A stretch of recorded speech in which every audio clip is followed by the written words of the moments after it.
All right, so let's say maybe we have to, let's try the one when we need to find the root correct to three decimal places by using Newton's method.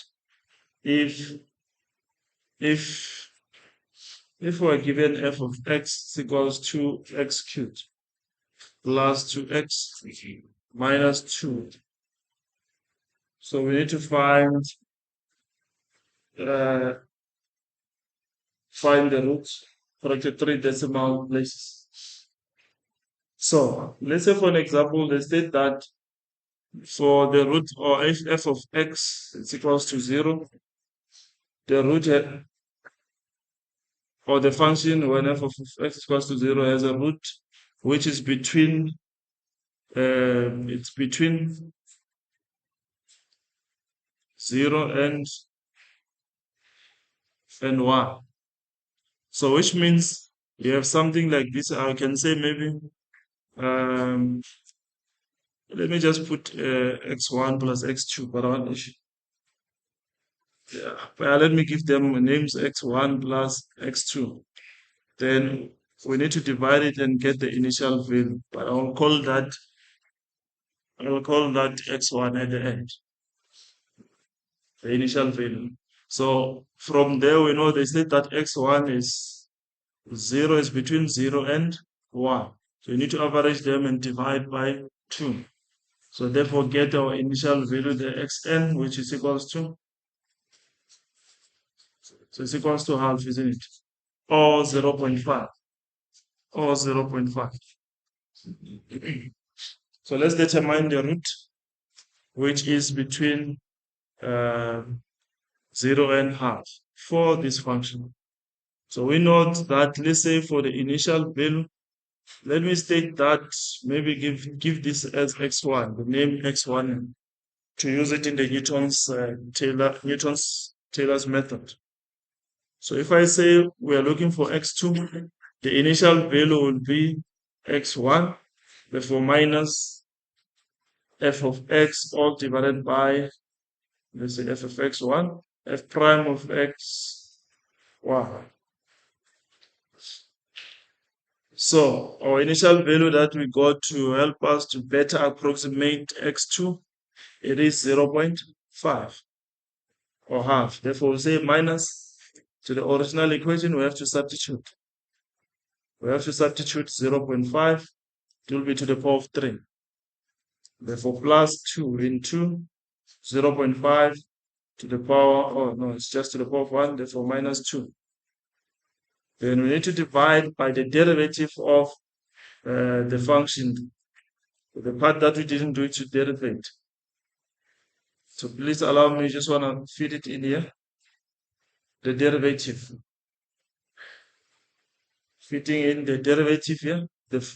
So f prime of x is equals to, it is 3x squared plus 2. It's 3x squared plus 2. So start by having f prime of x and f of x. So f prime of x, we substitute into f prime of x 0.5 all squared plus 2. Therefore, we get our x2. So here it didn't specify that use it once or twice, but we need to get the better approximation. So it's something that when we get an answer here, we'll have to do, we need to iterate until the decimals agree. So please let's leave the answer into 4 decimals. Let's leave it in 4 decimals. So 0.5 minus the fraction, negative fraction there, 0.5 to the power of 3 plus 2 into 0.5 minus 2, all divided by 3 into 0.5 all squared plus 2. So what is the answer?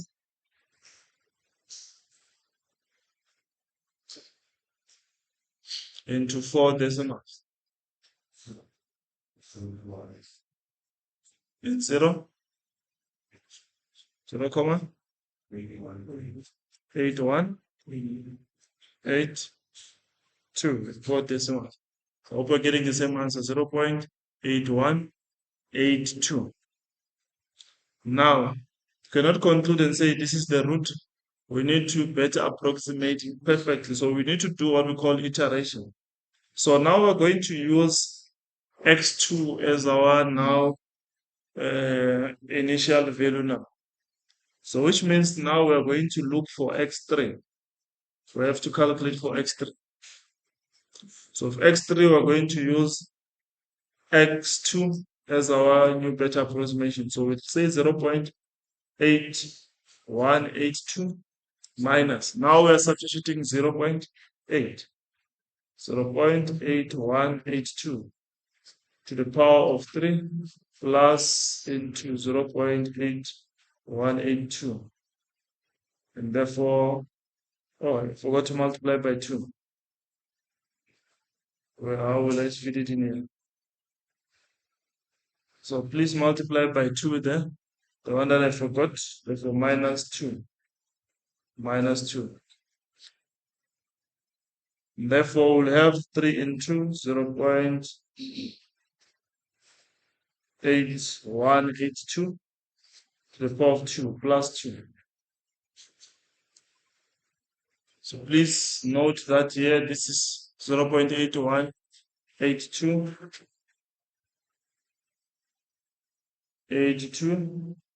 to the power of 3. Therefore, plus 2 times 0.8182 minus 2, all divided by 3 into 0.8182 squared plus 2. So we're getting 0.7. Two, another 2, 2, 2. So I hope you see that here we got 0. So it's 3. Let's round off to 4 decimals. So 0.7723. So I hope you see that these decimals do not agree with each other. The decimals, when we substitute a new x or value to better approximate, it must agree with the top one. So if that doesn't agree, we cannot conclude and say this is our root. We need to do iteration again. We iterate again, repeat again. So to find our x4, so determining x4 equals to, we're going to substitute 0.7723 minus into 0.7723. Please put to the power of 3 plus 2 into 0.7723. Close shop minus 2, all divided by 3 into 0.7723 all squared plus 2. So let's substitute 0.7723.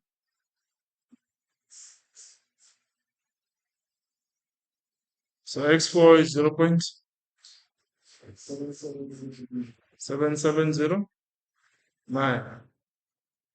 Decimals still, this x4 still doesn't agree with x3.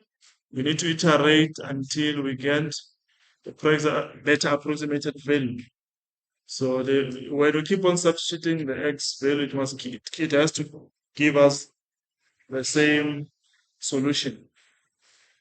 So we need to iterate again. We'll say we are looking for x5 now. So we terminate when we have calculated,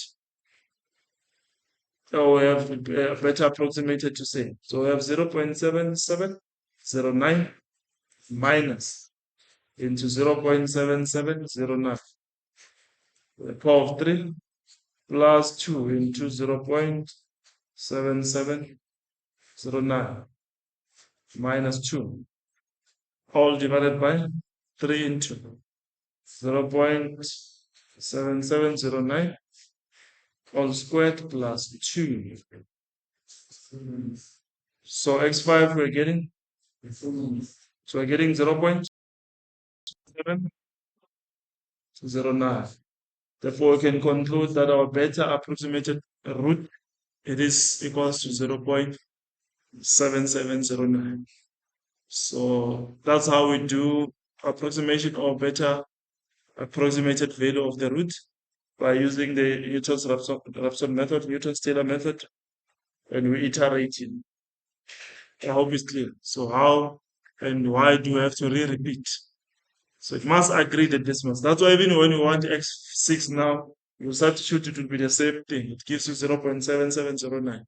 Substitute gives you 0.7709.